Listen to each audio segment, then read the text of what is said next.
It was a bright Monday morning. The city was alive with noise, cars honking, people rushing, and tall glass buildings shining in the sunlight.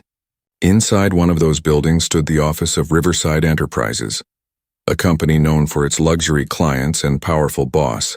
The boss was Richard, a millionaire businessman who loved attention. He was tall, confident, and always dressed in expensive suits. His presence made people nervous, and he knew it. He liked it that way. Every morning when Richard entered the office, everyone would stand up to greet him. Some did it out of respect, but most did it out of fear. He rarely smiled unless he was talking about himself. Richard believed that success meant power and power meant control. He often used his position to remind people how small they were compared to him. Emma worked as his assistant. She was quiet, polite, and always on time. Her desk was near Richard's glass office, and from there, she could see him pacing, shouting orders, or bragging on phone calls. She did her job well, always careful not to make mistakes, but Richard still found ways to criticize her. Sometimes he would call her into his office just to ask meaningless questions, pretending to test her. Other times he would make small comments about her simple clothes or her soft voice. Emma never argued. She would just nod, take notes, and leave. Her calmness annoyed Richard even more. He couldn't understand why she never reacted. He thought power meant making others uncomfortable, but Emma seemed untouchable. That irritated him deeply. The office had a strange rhythm. When Richard was in a good mood, everyone breathed easier. When he was angry, even the air felt heavy. The sound of his footsteps in the hallway could silence laughter in an instant. People whispered when he wasn't around, sharing stories of his mood swings and arrogance. But when he appeared, their faces turned serious again. Emma's co-workers often felt sorry for her. They knew Richard gave her the hardest tasks. He would send her emails late at night or demand reports just minutes before meetings. Yet she never complained. Some said she was used to tough people. Others said she had nowhere else to go. The truth was, Emma had once dreamed of being a musician, but life had taken her in another direction. No one at the office knew that about her. They only saw her as a quiet assistant who kept her emotions hidden behind a polite smile. She rarely joined office parties or conversations, but her kindness showed in small ways. She brought extra coffee for tired co-workers, helped new interns find their way, and listened when someone needed to talk. Richard, however, didn't notice any of that. To him, Emma was just another employee, someone replaceable. He saw her silence as weakness, not strength. He enjoyed the control he had over her. It gave him a sense of satisfaction to know that she followed every instruction without question. One afternoon, Richard held a meeting with the team. The project had gone well, and everyone expected him to thank them. But instead, he used the moment to praise himself. He talked about how his leadership had saved the company money and impressed investors. The employees clapped softly, forcing smiles. Emma clapped too, even though she knew the team had done most of the work. When the meeting ended, Richard called out, "Emma, stay a minute." She froze for a second, then nodded as the room emptied. Richard leaned back in his chair and stared at her. "You seem distracted lately," he said. "I hope you're not getting bored of your job." Emma shook her head politely. "No, sir, I enjoy my work," she replied. He smiled, a cold smile. "Good, because I don't keep people who lose focus," he said. She nodded again. "Understood, sir," and left the room quietly. As she walked back to her desk, she heard laughter coming from his office. He was already on another call, bragging about his weekend at the golf club. She sighed softly and sat down, pretending to work while her heart sank a little. Later that week, the company announced a celebration party at Richard's mansion to mark a successful quarter. The employees were nervous but excited. It was rare to be invited to his home. Rumors spread that it was filled with luxury: marble floors, crystal chandeliers, and a grand piano in the living room. Emma didn't care much for fancy things, but she knew she had to go. Refusing would be seen as disrespect. The week leading up to the party was busy. Richard wanted everything perfect. He barked orders faster than people could take notes. Emma managed schedules, sent invitations, and checked details twice to avoid mistakes. Every night she stayed late at her desk, long after everyone else had gone home. When she finally left, the city was quiet, and the streetlights guided her lonely walk to the bus stop. She didn't mind hard work. What hurt her most was the way Richard treated people, especially those who were kind. She had seen him humiliate staff in front of others for small errors. She had seen him smile at investors and turn cruel behind their backs. Still, she kept her calm, telling herself that storms pass if you wait long enough. But deep inside, something was changing. Each insult, each cold remark, was planting a quiet strength in her heart. She didn't know it yet, but soon that strength would shine in a way no one expected. Not even Richard himself, for now she stayed silent, working under the shadow of a man who believed money made him powerful, unaware that true power was sitting just a few feet away, hidden behind a humble smile waiting for its moment to rise. The night of the company party arrived. The sky was painted with orange and gold as the sun disappeared behind tall buildings. Everyone at the office had spent the whole week preparing. Some were excited, others were nervous after all. It wasn't every day that their millionaire boss invited them to his mansion. Richard's house was like something out of a magazine. A massive iron gate opened to a long driveway lined with glowing lights and trimmed hedges. Expensive cars were parked neatly in front and the smell of roses floated in the air. Employees stepped out of taxis and buses, staring wide-eyed at the luxurious home that looked more like a palace than a house. Emma arrived quietly. She wore a simple blue dress that she had borrowed from her neighbor.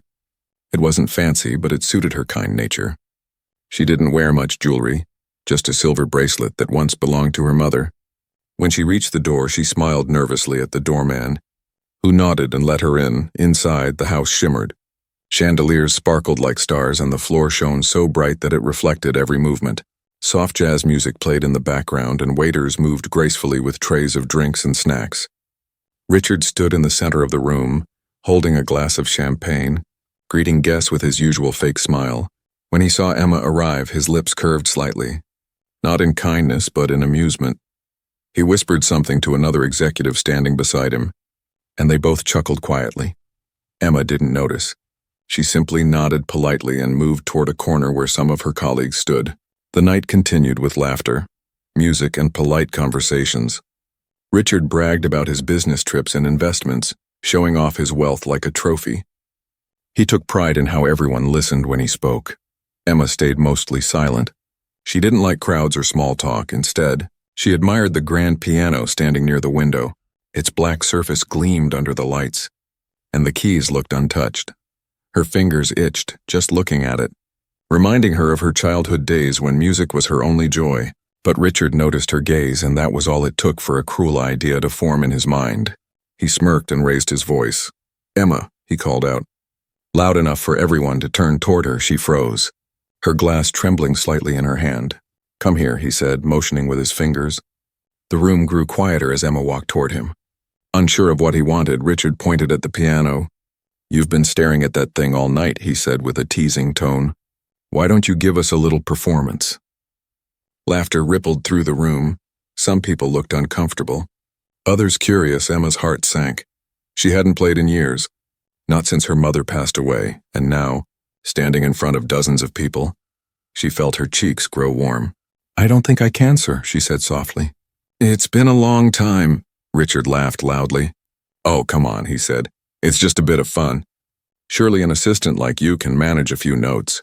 The tone in his voice made it clear. This wasn't a kind invitation. It was a challenge. He wanted to humiliate her, to show his guests that even in her simplicity, she couldn't shine like him. Everyone's eyes were on her now. She could feel the weight of their stares. Some people whispered, some looked away, but no one dared to speak up. Emma's heart pounded in her chest. Her first instinct was to refuse, but she knew that would only make things worse.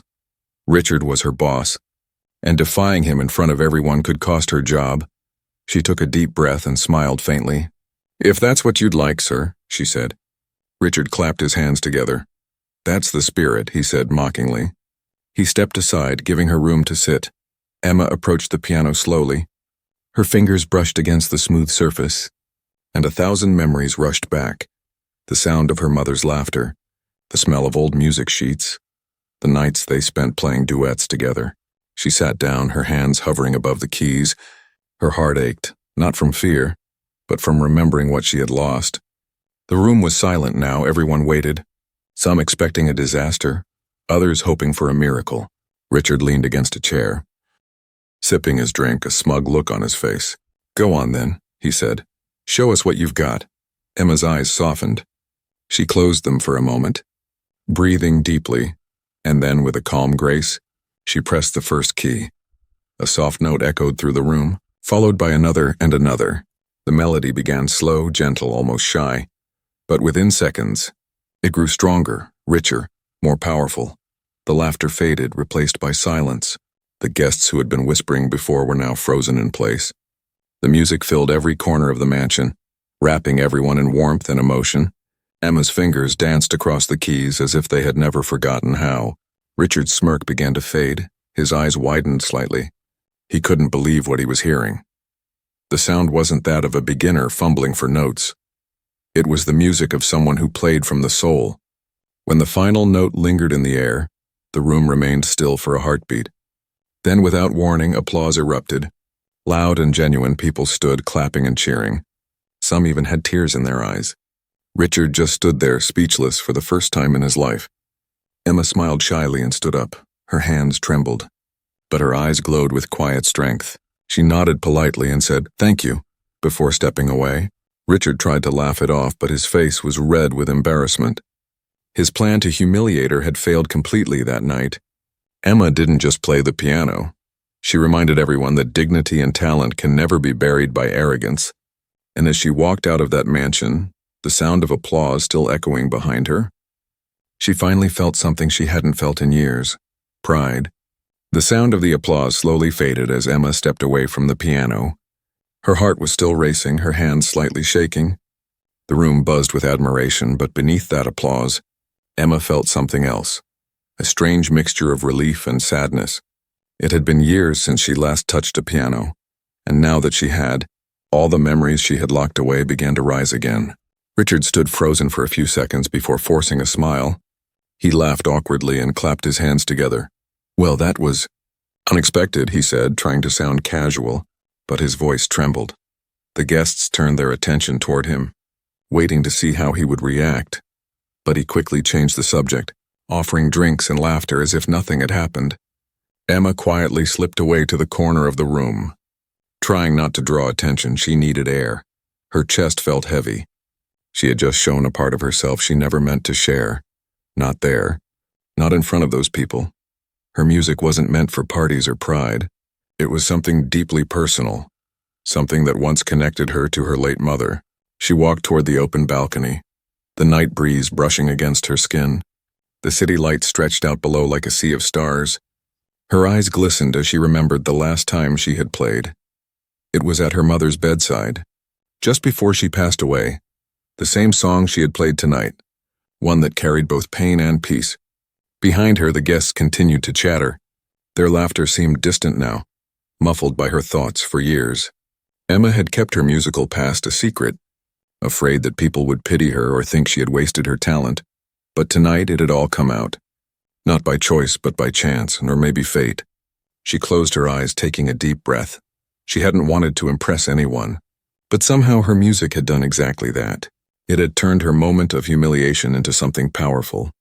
Yet she couldn't shake the uneasy feeling in her chest, because she knew Richard wouldn't take it lightly. Inside, Richard's smile had completely faded. His pride was bruised, he felt humiliated. Not because Emma had embarrassed him directly, but because she had stolen the spotlight without even trying. People weren't talking about him anymore. They were talking about her. Who knew Emma could play like that? Someone whispered. "She's incredible," another said. Richard's jaw tightened. He lifted his drink and tried to laugh along.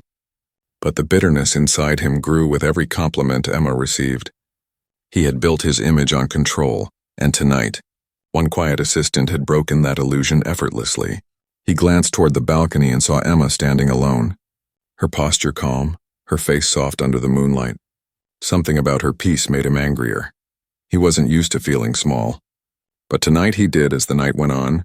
Guests began leaving, thanking Richard for the wonderful evening. He smiled politely, but his mind was elsewhere. The last person to leave was Emma. She walked up to him and said quietly, "Thank you for inviting me." "Sir?" Her voice was kind, not proud, not mocking, just sincere. Richard nodded stiffly. "Yes, well, thank you for the music," he muttered. His words were cold, his ego still burning. Emma gave a small smile. "Good night." "Sir," she said and left when the door closed. Richard sat down heavily in one of his armchairs. The room was quiet now, the piano still gleaming in the corner. For the first time in a long while, he didn't feel powerful. He poured himself another drink and stared at the piano keys. The melody she played still echoed in his mind, soft and haunting. Meanwhile, Emma walked down the long driveway, her heels clicking softly against the stones. She felt a strange calm now. The night air was cool, and for once she didn't feel small. Her music had reminded her of who she used to be. The fear she had carried for so long, fear of failure, fear of judgment, had melted away with every note she played. But the uneasy feeling still lingered. Deep in her stomach, she knew Richard well. She knew he didn't like losing control, and tonight, she had taken control without even meaning to. He wouldn't forget that. She could already imagine the next morning. The looks, the whispers, and maybe his cold silence still. For the first time, Emma didn't care as much. Something inside her had shifted. A quiet strength she hadn't felt in years had awakened. She thought of her mother's words. Never let the world decide your worth. Let your heart decide that. She smiled faintly to herself. When she reached home, her small apartment felt warmer than usual. She placed her borrowed dress on a chair and looked at the old, dusty keyboard in the corner. She hadn't touched it in years. She walked over and wiped it gently. Her fingers hovered above the keys and she pressed one softly. The sound was off tune, but it made her smile. That night she played again, not for anyone, not for approval, but for herself. The melody filled her little room, spilling out the open window into the quiet street below. A few neighbors stopped to listen, wondering where the beautiful music was coming from. Back in his mansion, Richard sat in silence, unable to sleep. Every time he closed his eyes, he heard that melody again. It wasn't just music, it was power, a kind of power he couldn't buy or control. For the first time, he felt something he couldn't explain. Maybe guilt, maybe respect, or maybe envy. And as the night passed, both Emma and Richard lay awake, one feeling peaceful, the other restless. Neither of them knew it yet. But that uneasy moment had changed everything. The next day would begin a quiet war of pride, respect, and realization, one that would shape them both in ways they never expected. The morning after the party began quietly. The sun peeked through the city skyline, painting soft gold over the glass towers. But inside the office of Riverside Enterprises, the atmosphere felt heavier than usual. Everyone had heard about the piano performance. Some were still amazed, others cautious, because they knew what kind of man Richard was when his pride was bruised. Emma arrived early as always, dressed neatly, her calm face hiding her thoughts. She had slept very little the night before. Her mind kept replaying the music, the applause, and the uneasy silence that followed. She wasn't sure if what she had done was brave or foolish. All she knew was that for a few minutes she had felt alive again. When she stepped into the office, whispers stopped. People looked up from their desks. Some smiled quietly. One coworker whispered, "You were amazing last night." Emma blushed lightly. "Thank you," she said softly. She sat at her desk, pretending to focus on her emails. But her hands still trembled a little. Then she heard it. The sound of Richard's footsteps echoing down the hall, sharp and steady, like the ticking of a clock. The door to his office swung open, and he entered without looking at anyone. His face was blank, but his eyes carried a storm. The entire office fell silent, not a word, not a sound. "Emma!" His voice cut through the air. Calm but cold, she stood quickly. "Yes, sir." "My office," he said simply, and turned around. She followed him inside, closing the glass door behind her. The moment it clicked shut, the world outside disappeared, leaving just the two of them in tense silence. Richard walked to his desk and stood there, staring out the window. "Quite the show last night," he said finally. His tone was unreadable. Emma clasped her hands together. "I didn't mean to make a scene, sir," she said quietly. "You asked me to play." Richard turned to face her, a faint smirk on his lips. "Yes, I did. But I didn't expect that performance." He leaned against the desk, studying her expression. "Tell me, where did you learn to play like that?" Emma hesitated. Her throat tightened slightly. "My mother taught me," she said. "She was a pianist. I used to play with her when I was young." Richard nodded slowly, pretending to be interested, but his voice carried a trace of sarcasm. "So that's what you were doing before becoming my assistant? Playing pianos in cafes?" She smiled faintly. "Something like that," she replied gently. He wanted to provoke her, but she didn't give him the reaction he expected. That calmness again, the same calm that always made him feel small. He frowned and said, "You know, people can be talented and still be insignificant." Emma didn't reply. Her silence spoke louder than words.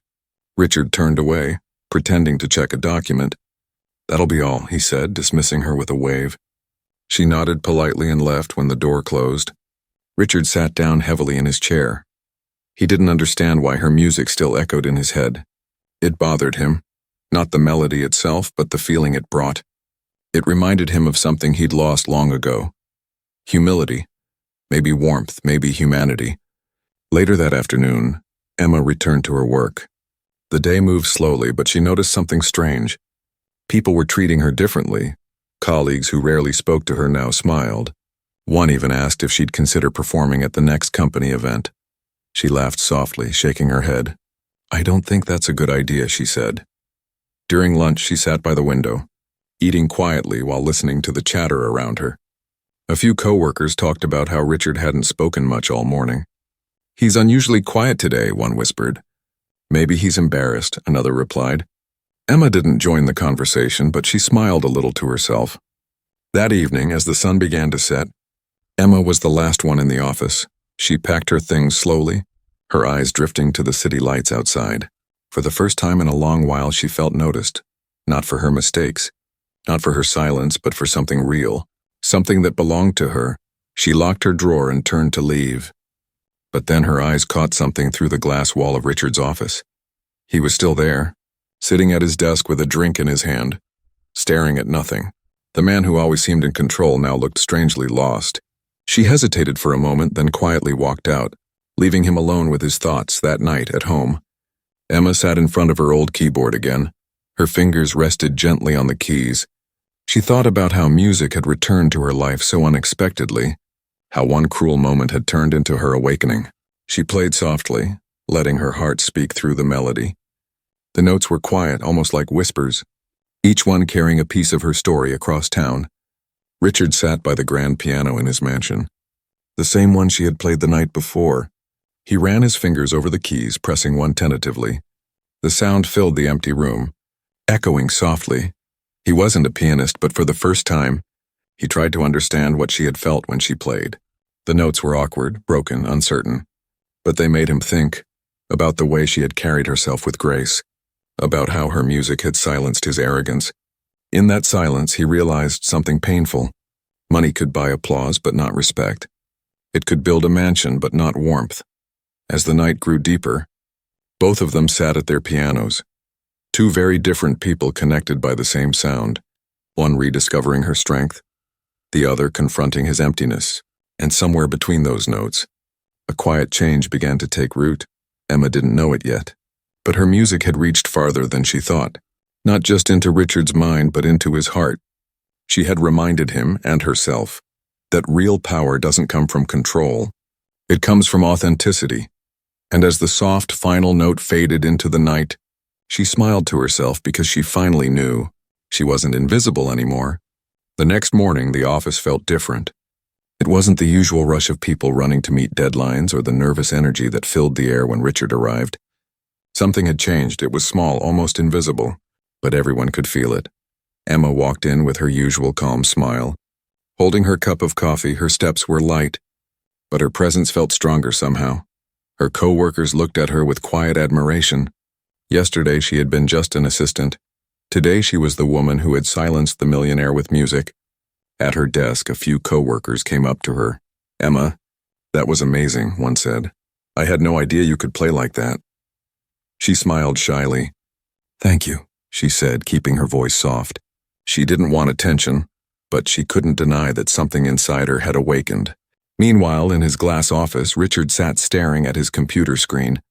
But his mind wasn't on the numbers. The melody from last night still echoed in his head. It annoyed him, not because it was bad, but because it was too beautiful to forget.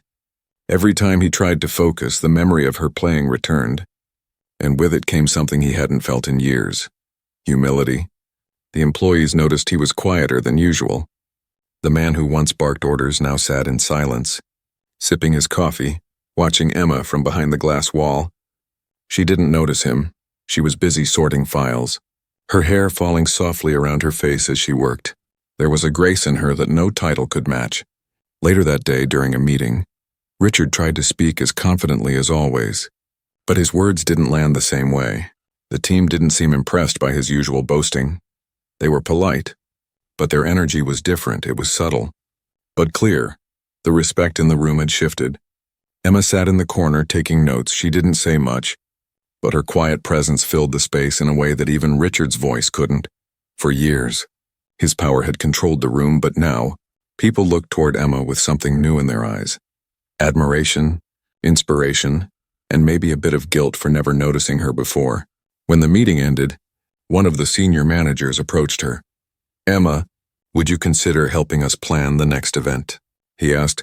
"You have such a calm way of handling things." She smiled. "Of course," she said kindly as she walked away. Richard overheard the exchange and it stung. He wasn't used to people bypassing him to praise someone else. The rest of the week continued with that same strange balance. Richard tried to act as if nothing had changed, but he couldn't ignore it. The air of control he once had over his employees was slipping away, not because of rebellion, but because people had found a new kind of strength in Emma's example. Her courage at the piano had done something powerful. It reminded them that everyone had worth, no matter their position. One evening, as Emma was leaving, Richard called out, "Emma, a word." She stopped and turned. "Yes, sir?" He stood by his office door, his voice softer this time. "You did well the other night," he said, almost grudgingly. "Thank you, sir," she replied with a gentle smile. "I just did what you asked." Richard chuckled under his breath. "Yes, I suppose you did," he said. But there was no mockery this time, only thoughtfulness as she left. He found himself watching her again, wondering how someone so quiet could carry so much dignity. That night, after everyone had gone, he sat in his office alone. The city lights flickered outside, and the hum of the air conditioner was the only sound. On his desk lay a small tablet. He opened a video file. One of the guests had recorded her performance at the party. He pressed play and the screen filled with her image. There she was, sitting at the piano, her eyes closed, her fingers moving effortlessly. The melody filled the room again. Richard leaned back in his chair, feeling something twist inside him. He remembered how he had laughed at her before she played, how he wanted to embarrass her, and now all he felt was shame. He paused the video halfway, rubbing his forehead. "What was I thinking?" he muttered. He realized that in his desire to show power, he had revealed his own weakness. He had tried to take away someone's dignity, and she had turned it into beauty. Across the city, Emma sat by her small window, watching the streetlights flicker. She didn't know that her boss was watching that same moment again. She didn't know that she had begun to change not just her own story, but his too. As the days passed, Richard began noticing things he never cared about before. The way employees smiled when Emma entered, the teamwork that seemed to come alive around her. She had unknowingly brought warmth into a place that once felt cold and mechanical. The shift in the room wasn't just about respect. It was about realization that kindness, humility, and quiet strength were more powerful than authority and fear. Richard started speaking softer in meetings, sometimes even listening to ideas he would have dismissed before. It wasn't a full change, not yet, but it was a beginning. And every time Emma spoke, even briefly, people listened, not because of her title, but because of her presence. One afternoon, she stayed late to finish a report. Richard passed by her desk on his way out. "You should go home, Emma," he said. She smiled, almost done. "Sir?" He hesitated for a moment, then said, "You play beautifully." Before walking away quickly, she blinked, surprised, a small smile forming on her face that night. As she walked home under the city lights, she thought about how much had changed in just a few days. She hadn't planned any of it. She had only played because she had to, but sometimes she realized, the moments that begin in pain become the ones that change everything. And in the quiet hum of the office the next morning, the shift remained invisible but undeniable. Emma didn't need applause anymore. She had already won the room. Days turned into weeks, but the memory of that night never left the office. People still whispered about it during coffee breaks. The story had spread beyond the company, a tale of how the quiet assistant stunned everyone, including her proud boss with her unexpected gift. Emma tried to keep her routine the same. She didn't want fame or attention, she just wanted peace. But peace wasn't so easy to find when the world around her had started seeing her differently. One morning she arrived at work to find a folded magazine on her desk. On the front page was a photo from Richard's party. Someone had taken a picture of her playing the piano. The headline read, "Hidden Talent Shines in Corporate Shadows." Emma blinked in disbelief. She turned the page and saw a short article describing her performance. It spoke about humility, courage, and unexpected brilliance. Her heart pounded as she read. She hadn't wanted this, yet here it was. Her private moment now belonged to everyone. A few coworkers gathered around, excited. "You're in the news," one of them said, smiling wide. Emma forced a nervous laugh. "I guess I am," she said softly. Richard entered the office moments later. The room fell silent. He noticed the magazine instantly. His eyes narrowed for a second before he picked it up. He scanned the article, his jaw tightening. The story mentioned his name too, describing him as a wealthy CEO stunned by the hidden talent of his assistant. It wasn't cruel, but it bruised his ego. He placed the magazine on his desk and sat quietly for a while. His thoughts clashed between anger and admiration. He couldn't deny Emma's talent, it was real, undeniable. But the idea that she had become the story, not him, made something inside him twist. Later that afternoon, as Emma walked past his office, he called out, "Emma, come in." She stopped, hesitated, and then stepped inside. Richard held up the magazine. "Did you know about this?" he asked. She shook her head. "No, sir. Someone must have taken the picture at the party." "It's quite the story," he said dryly. She looked down. "I didn't mean for this to happen." Richard leaned back in his chair, watching her carefully. "You've become quite the star around here," he said. Half smiling, half sarcastic, Emma's voice remained calm. "I didn't play for attention, sir. I just did what you asked." Her answer disarmed him again. He expected pride, maybe excitement, but she remained humble. There was nothing to mock, nothing to attack. He sighed softly. "You know, I used to play piano once," he said suddenly. Emma's eyes widened. "You did?" she asked, surprised. He nodded, staring out the window. "When I was younger, before all this," he gestured to the office around him. "My mother wanted me to learn, but I stopped when my father said it was a waste of time. He wanted me to focus on business, money, things that mattered." His voice softened. "I haven't touched a piano in years." Emma watched him silently. For the first time, she saw not a powerful man, but a lonely one, someone who had traded something beautiful for something cold. She smiled gently. "Maybe you should play again," she said. "Sometimes the things we leave behind are the ones that heal us." Richard looked at her. Surprised by her words, no one had spoken to him like that before. Not in years. "Maybe," he said quietly, almost to himself that evening. As the office emptied, Richard stayed behind. The city lights glowed outside his window. He thought about Emma's words. He remembered how the music had made him feel that night. Not angry, not threatened, but alive for the first time. He admitted something he had never said aloud. "She's better than me," he whispered, and for once it didn't sound bitter. It sounded freeing. Meanwhile, Emma sat at home, her small apartment filled with soft music from her keyboard. The magazine lay folded on the table, but she ignored it.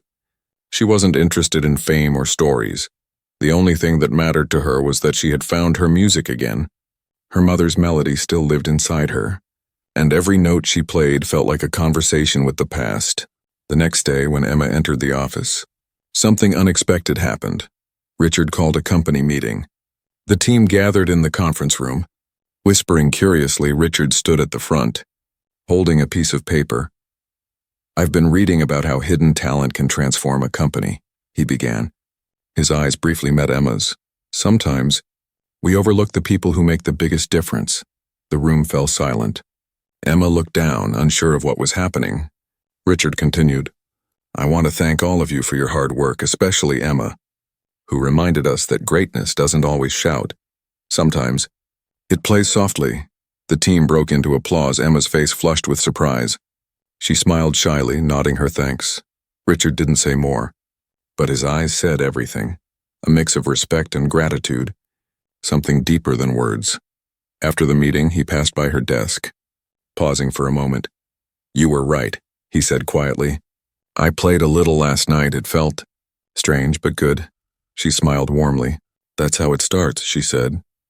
That night, back at his mansion, Richard sat by the same piano again.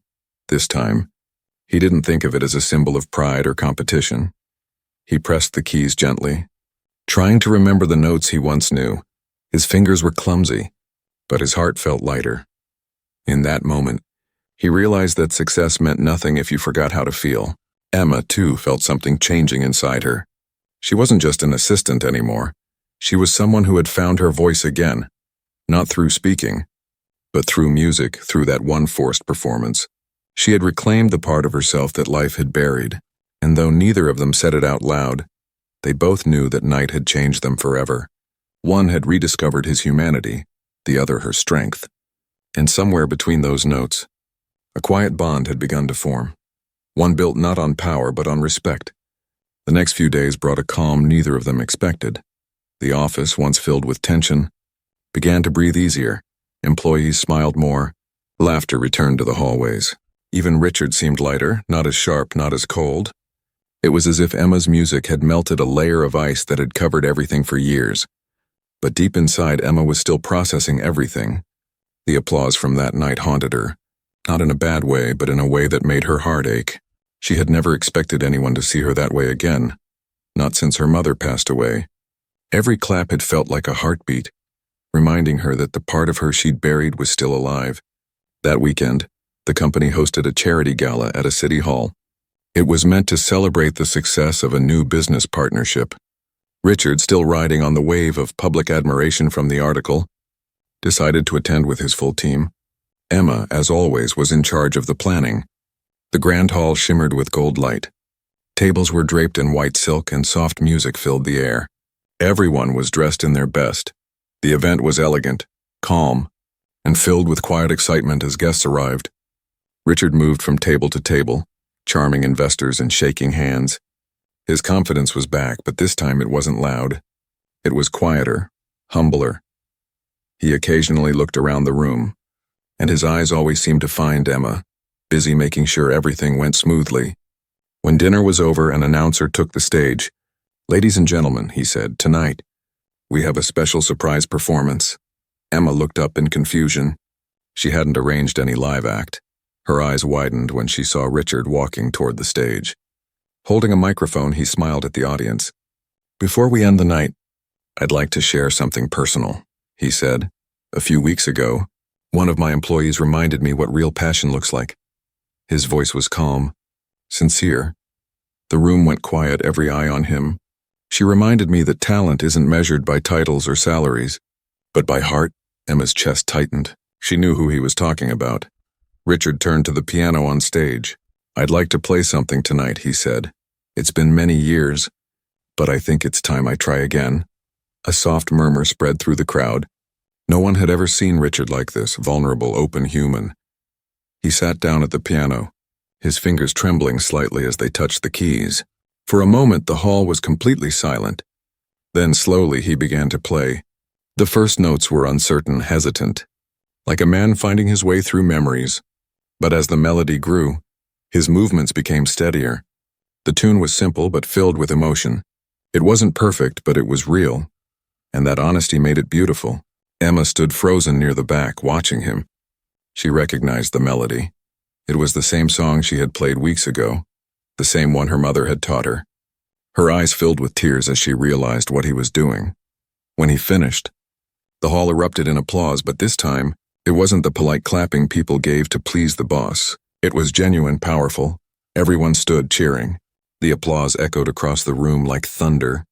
Richard looked up, his eyes meeting Emma's, and for the first time, there was no pride in them, only gratitude. He stood and spoke into the microphone again.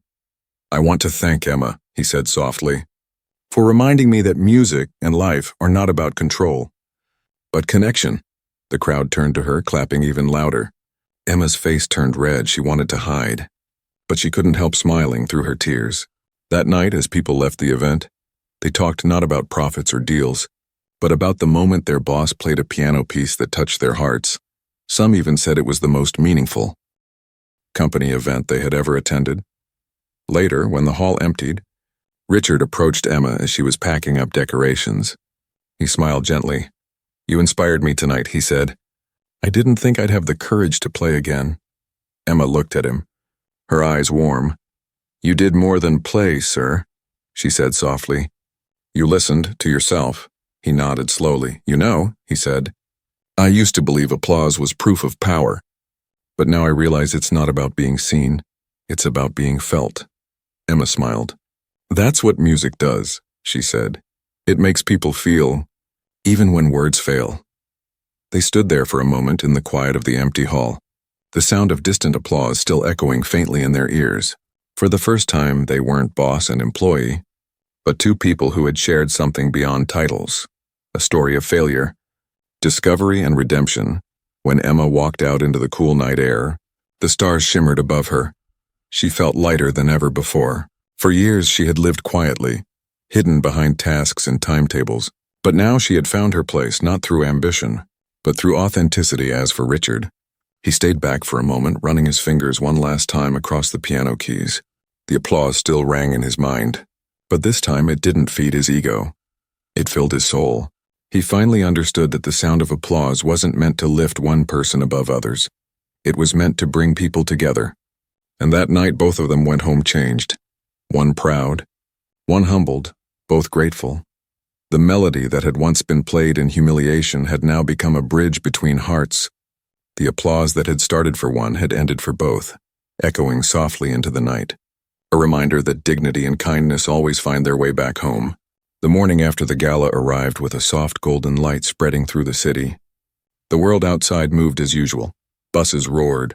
People hurried to work. Phones rang. But for Emma and Richard, everything felt different. Something had shifted inside them both. Quietly but permanently, Emma woke early, the memory of the applause still fresh in her mind. She sat by her window with a cup of tea. Watching the sunlight dance on the rooftops, she smiled softly, remembering the sight of Richard sitting at that piano.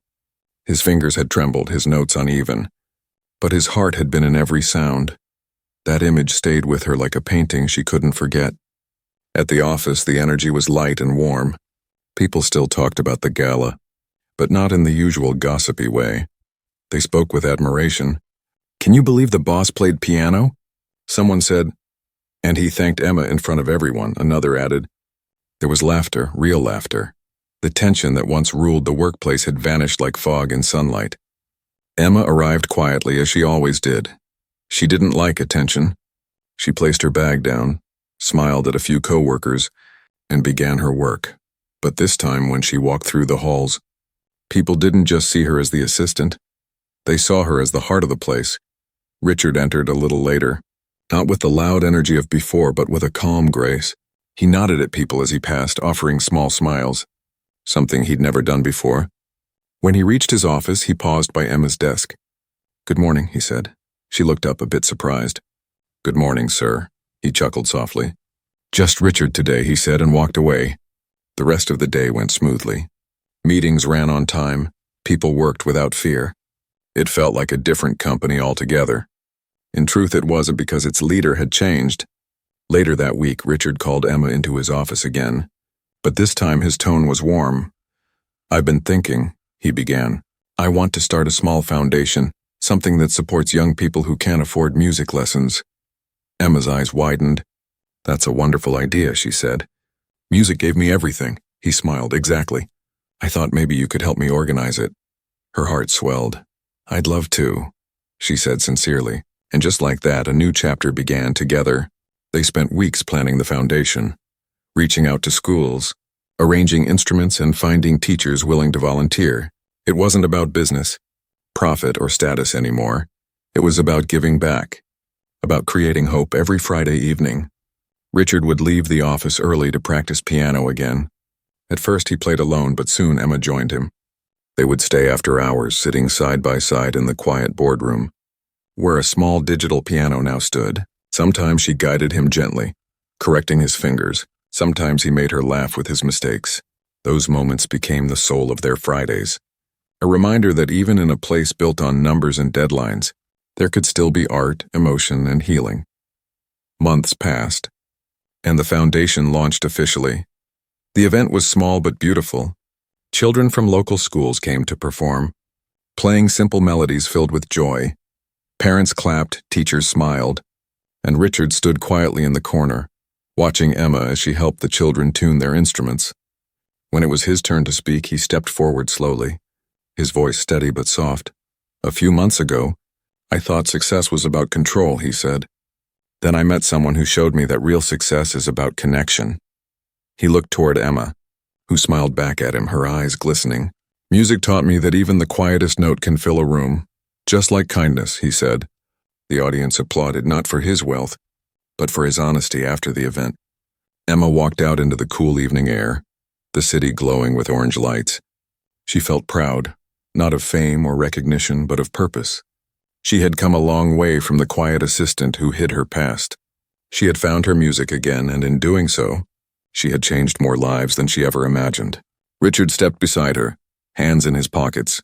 "You know," he said, smiling, "you changed me more than that performance ever could." She laughed softly. "I think the music did that." "Not me." He shook his head. "No, it was you," he said. "You reminded me that no matter how far we rise, we're still human. And humans need something real." They stood there for a moment, watching the stars flicker above the city, two very different people, bound by one unforgettable night. One song, one lesson. From that day on, their office never went back to what it once was. It became a place of balance, of ambition mixed with compassion, structure softened by heart, and in every meeting, every decision, every quiet moment, there was a trace of that melody still lingering in the air.